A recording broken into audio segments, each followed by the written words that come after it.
You must give everything to make your life as beautiful as the dreams that dance in your imagination.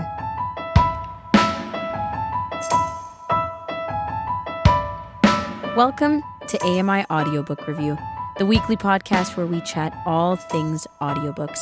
I'm your host, Ramya Amudan.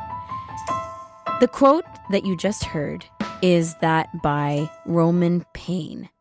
And this quote falls on December 3rd, which is the International Day of Persons with Disabilities. And it's a day for us to recognize many things. Many things. And a lot of those kinds of feelings that we have in general, where in your life you feel like, is life really worth celebrating, worth recognizing?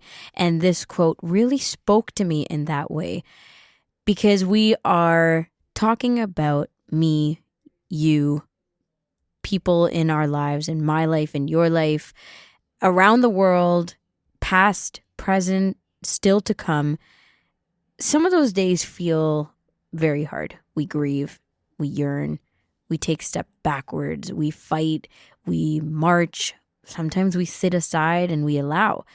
A lot of the times we regret and resent and don't feel like it's worth the fight. It's exhausting and it's overwhelming. If you feel lost, not good enough, in pain, physical pain, mental pain, emotional pain, you feel alone and like you can't make it. Sometimes it's difficult to tell ourselves that we can reach something, whatever it may be. But today, we are recognizing, because we need to celebrate.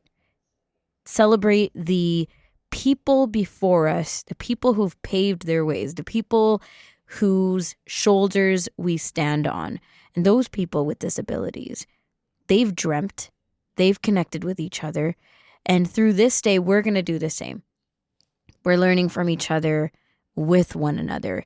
And that is huge to think about, from all the steps that everybody has taken and that you and I are taking right now to move forward.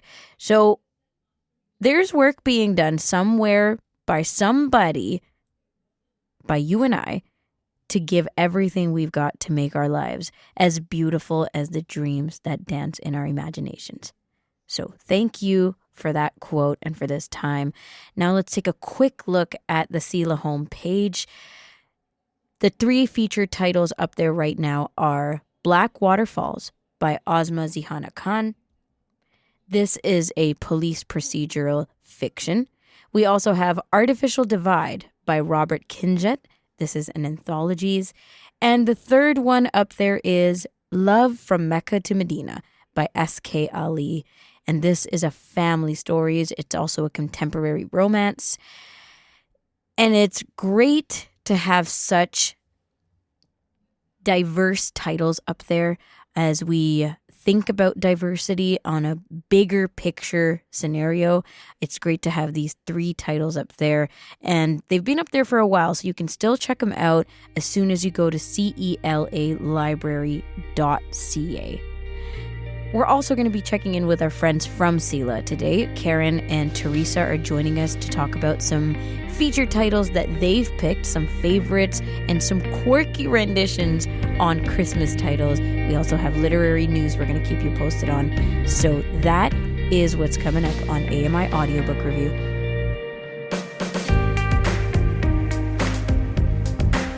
You're listening to AMI Audiobook Review on AMI Audio or as a podcast on your favorite podcast platform. A new episode weekly. I'm your host, Ramya Amudan. And this time of the month, which is of course the start of the month, we check in with our friends from the Center for Equitable Library Access. Karen McKay and Theresa Power join us. We start off with some literary news and then we get into some featured titles. Theresa is the content and access librarian and Karen is the communications manager.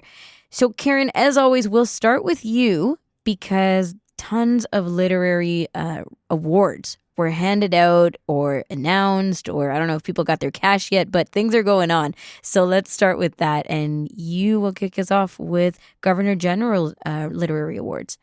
Yeah, so November is a big awards month, and one of the biggest ones is the Governor General's Literary Awards. So they do 7 awards in each of French and English languages. So tons of awards get handed out. But we have some of the sort of the bigger name ones. So the fiction winner in English for this year was Pure Color by Sheila Heti. And it's a very sort of interesting book. It's about the exploration of the wonderful and terrible aspects of being alive. That's one of the book jacket blurbs. The nonfiction book was won by Eli Baxter, and he won for his memoir, which is called Aki Wan Zi. And it explores the history and the science and the math, education, philosophy, law, and spiritual teachings of the cultural significance of the language to the Anishinaabe identity. So that's a really interesting, wide-ranging book. And then another one we have in our collection is the young adult winner, and that was won by Jen Ferguson for her young adult novel, The Summer of Bitter and Sweet. And it's about a young Métis girl. She's living on the Canadian prairies, and it's all about what happens when she gets a letter from her biological father, who she really did not want to have contact with. She'd hoped that he'd stay behind bars for the rest of his life. And so it's the impact of what happens after she gets that letter. So if folks are interested in seeing what other books were on the shortlist for these, we have them up on our awards page, and it's a great place to go and start looking for book suggestions, and the winners are noted, so you don't have to be madly trying to catch the winners on this piece, but you can go and find it on our awards page. Now, these books, the ones that won, obviously, or otherwise from the shortlist, obviously, I'm wondering if this is very looked at by the general public.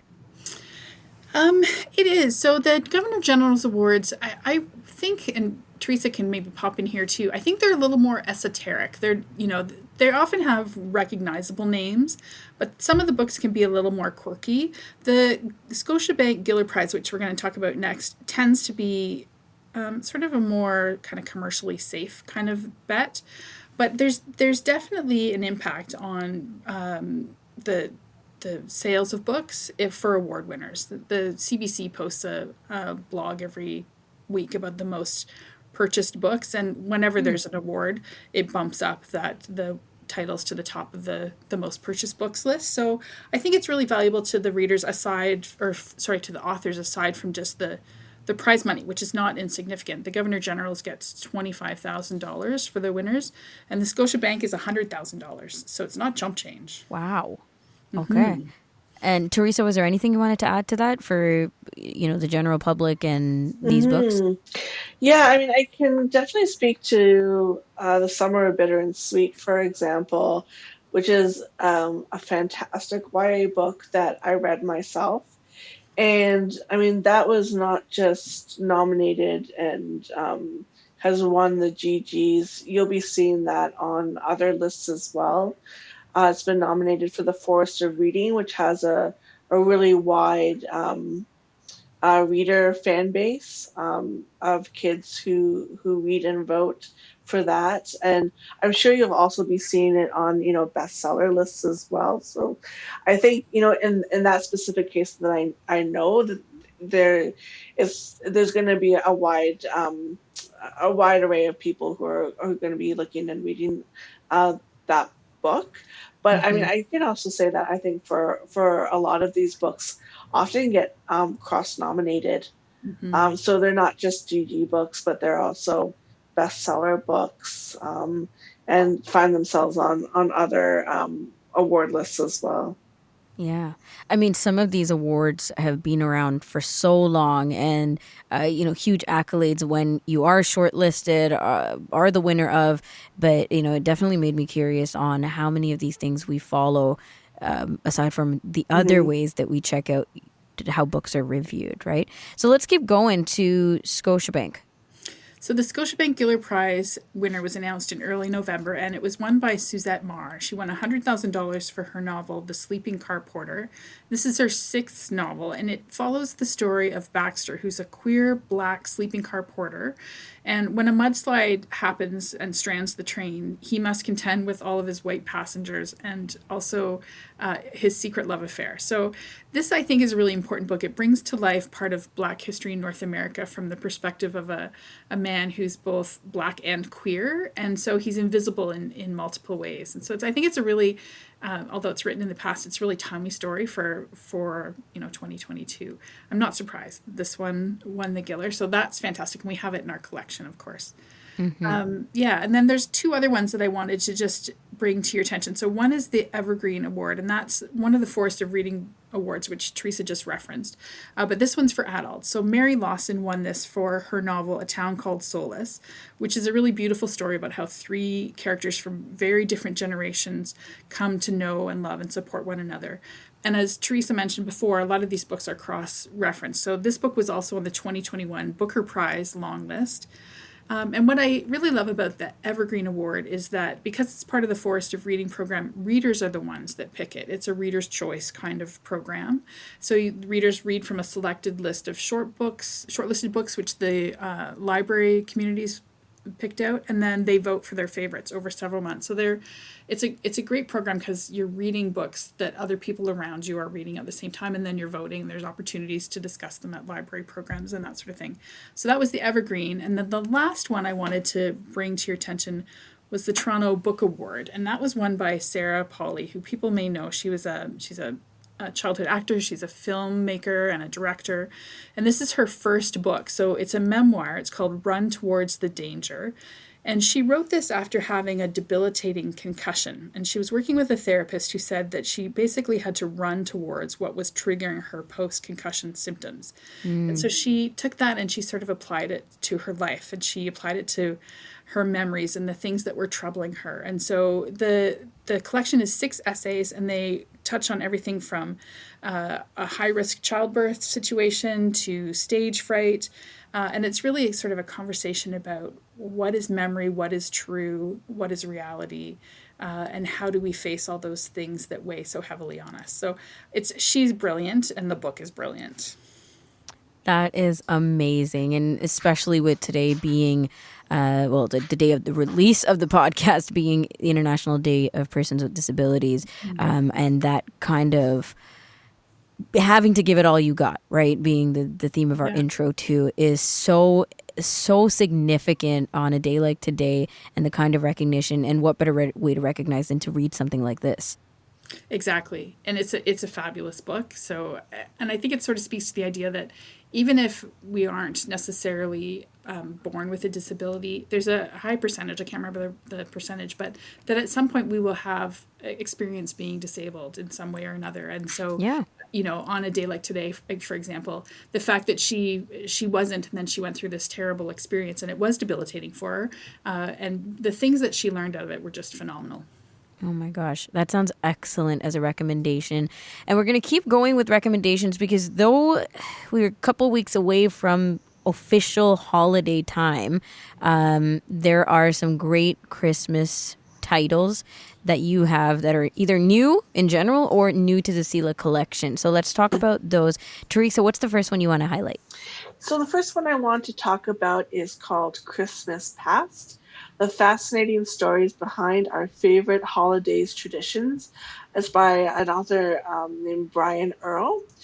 And if you're looking for, a light read, something that you can digest a bit of at a time when you have a chance over the holidays, because the holidays can be quite busy with family obligations, then I think that this is a perfect book for you. The Fascinating Stories Behind Our Favorite Holiday Traditions reveals the surprising, quirky, mysterious, sometimes horrifying, because who doesn't like horrifying over the holidays as well, horrifying stories behind the most wonderful time of the year. The book consists of 26 short chapters covering ancient and modern traditions, criminal capers, and even the hidden connections between Christmas and broader social, economic, and technological influences. So questions like, how did the invention of the plate glass forever change the Christmas season, is answered in this book. What common Christmas item helped introduce fine art to the masses? Oh, Why do Americans typically spike their eggnog with rum rather than what would have been traditional at that time, brandy? I've always wondered that. Yeah, and speaking of booze, does using the phrase Merry Christmas mark you as a drunken reveler? So, Christmas Past answers all of these questions and many more. We are going to really get to know ourselves and those around us with this book, aren't we? I think so. I think it's a lot of fun, and I like the idea that it's short stories, so you can read one at a time, and yeah, just have like a lot of fun learning all these weird, quirky, and possibly totally horrifying things Yeah. over Christmas. Yeah. Like how horrifying it is that all these years I've been saying Merry Christmas and not realizing what it really deeply meant. Yes, absolutely. I think that you should fast forward to that chapter first. That's right. Might as well tell us right now what chapter that is. Anyway, so we'll keep going. So that's the first available on CELA. Karen, what else is up there? So I picked another kind of quirky one. This one is Sherlock Holmes and the 12 Thefts of Christmas. So it's written by Tim Major. It's new this year. He's a fantasy writer. So this book is sort of a play on fan fiction, I think. So it's set in December 1890, and it opens with Sherlock Holmes receiving a gift of 2 theater tickets, ostensibly from his former client, Matthew Joccas, and who was a dishonest jeweler who refused to pay Sherlock Holmes despite him having cleared Joccas from a forgery charge. So Holmes' suspicion is the tickets didn't really come from him, and that actually turns out to be true. Holmes goes to the theater, and while he's there, he discovers a mysterious musical score. And that sort of begins a battle of wits with a woman by the name of Irene Adler. And the Battle of the Wits takes the form of these series of very odd thefts that are really kind of like a theft without a theft. For example, she steals a worthless plaster statue from the British Museum, but then she hides it back in the room where it was taken from. So while this is all happening, Holmes's new client, who's a Norwegian explorer, his name is Fridtjof Nansen, is being harassed by someone who's left a dozen dead animals on his doorstep over the course of 8 months, both in his native country and in his place in England. So the reader's kind of left wondering, could these gifts be really from a strange spirit that's pursued Nansen since he completed his expedition in Greenland? Is it somehow related to Irene Adler? So the author, has this great ability to build suspense, and he devises really intriguing puzzles. He uses Easter eggs, literary Easter eggs, which are these sort of bits of action or pieces of dialogue which are kind of hidden in this story and which some readers may get right on the first go. Some of them are obscure and some of them are sort of more well-known, but they kind of provide this fun extra layer of this book. Anyway, the reviews for this have been quite fun. One of them was that it was refreshingly out of the ordinary. So if you're not interested in reading, a Hallmark type romance story, this one might be for you. Okay. I mean, I like it. I like how there's these random bits of, I'm watching Better Call Saul right now, so it feels like the Kim Saul situation, they're just kind of pulling pranks for pulling pranks' sake. But then there's this serious other thing going on. Interesting. Have you known this writer through other books? Yeah, there's a few. I meant to check and see how many we have in our collection of his writers, or of his books rather. He does some YA content. I don't know if Theresa knows off the top of her head if we've got other ones of his in our collection. I believe, now don't quote me on this, I believe that this is the 3rd book in this kind of this new Sherlock Holmes stories that this author has done. And I believe we have the other ones as well. Okay. Yeah. All right. Well, it seems fun. And I do like this kind of, mismatched with all the traditional stuff. We have stuff where you're like, no, this is not Christmassy at all, but read it during the holidays kind of thing.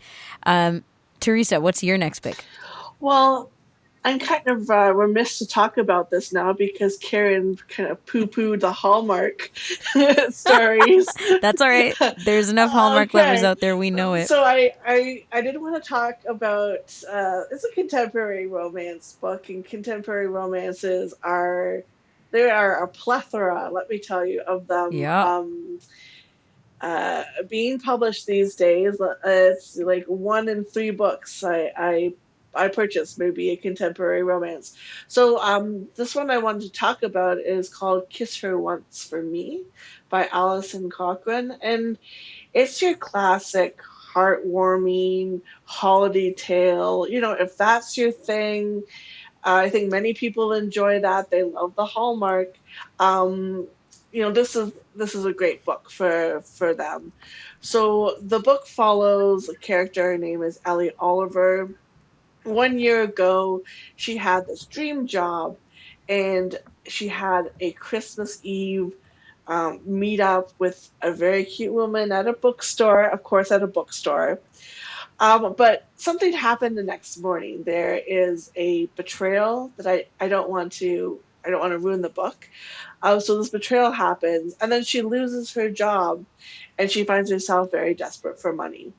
So she finds work at a local coffee shop, and she's just getting through the days, like day by day, and it's not really going that well until Andrew, who is the shop's landlord, proposes a marriage of convenience that will alleviate Ellie's financial woes and isolation. But when Andrew introduces his new fiance to his sister, Ellie is shocked to discover that it is Jack, the mysterious woman that she fell for over the course of one magical Christmas Eve the year before. Aw, Yeah, even I my love cold that. heart kind of loves that. you know, there's something Well, very we haven't. magical about the holidays, and books like this I think are perfect for that time of year. At least one. At At least at least least one, one. yeah. Come on. And here's the thing. I feel like marriages of convenience should be its own genre because almost everything that I'm running into these days with rom com or romance or YA is some kind of marriage of convenience proposal, or like this kind of let's fake it for Absolutely. this reason. I think we Oh, it's should so fun. petition to get it as an official genre for Yeah. You guys libraries. can start it up on CELA. Yeah. we'll, we'll go from Okay, there. right on it. Okay, thanks. Karen, we have one more book that we can send people with. And I'm loving the variety, by the way. There's something in here for everybody during the holidays. Well, that was our hope. So this one is not a new book. It is Letters from Father Christmas by J.R. Tolkien. But we got a new human narrated version just in the last couple of months. And so I just wanted to bring this one back up. This is one of my favorites. So for folks who don't know, it's a collection of letters written by St. Nicholas or Nicholas Christmas to the Tolkien children. The letters were penned by Tolkien in the 1920s and 30s, and they introduced the children to the North Polar Bear and his helpful role as Father Christmas's assistant in preparing for the great Christmas delivery. So Tolkien actually took the letters that his children wrote to Father Christmas, and he references those in the letters that he sends Oh, back to them. wow. Yeah, it's really beautiful. So he, in the course of these letters, he explains how he came to choose some of the presents that appeared in their stockings. And each year he adds new characters and there's sort of new antics. So one year Father Christmas is trying to sort out all the world's presents, but Polar Bear and his friends are making a mess of it. They're having all kinds of fun. So it's a lovely, whimsical, kind of lighthearted book. But he also uses the stories to reflect what's going on in the world. So during the 20s and 30s, obviously, there was the World War, there was the Depression. And so Mm-hmm. he talks about those things in ways that are very child friendly, very age appropriate, very gentle. But he sort of uses the letters to create some understanding in his children about the sacrifices that some of those situations required. And he teaches his children about things like the importance of giving through these letters as well. What I love about these stories is that you can really see how much he loved his children, how much thought and care he put into their upbringing. It really kind of shines through in these letters, and the letters are gifts to his children, but because they also showcase all the amazing imagination and his storytelling skills, his inventive languages, they're really gifts to all of us. So the book ends when the last letter the last year that Token's children don't send a letter. He sends one to Priscilla, who's the youngest child, in 1943, saying that they'll always be friends, even though she didn't send him a letter this year, which it just makes me cry. But yeah, it's just a beautiful collection of stories. It doesn't take long to read. It's about an hour, almost 2 hours. And you can sort of just read the letters individually, just when you want to kind of escape into the kind of true meaning of Christmas. It's a beautiful book. I love this so much. I'm so glad we're wrapping with this one because it's true. Like, there are all these ways that we recognize the holidays and celebrate and do what we most feel comfortable with and spend that quality time with our friends and family. But then there's all these other, hard, difficult things going on around us, around the world, that it's easier to just kind of close our eyes and say, okay, but let's enjoy the holidays. But to say that let's bring that aspect and perspective to this, but do it in such a, as you mentioned, a gentle way, is so beautiful. I'm so glad. Thank you so much, the both of you, for all these suggestions and recommendations. And we can find all 4 of the featured titles on the CELA Library as well, CELA Library.ca. Karen and Theresa will chat with you in the new year. Thanks so much. Have a wonderful holiday season. You too. Karen McKay and Theresa Power of the Center for Equitable Library Access. And that wraps up today's episode of AMI Audiobook Review. Until the next week, happy audiobook listening.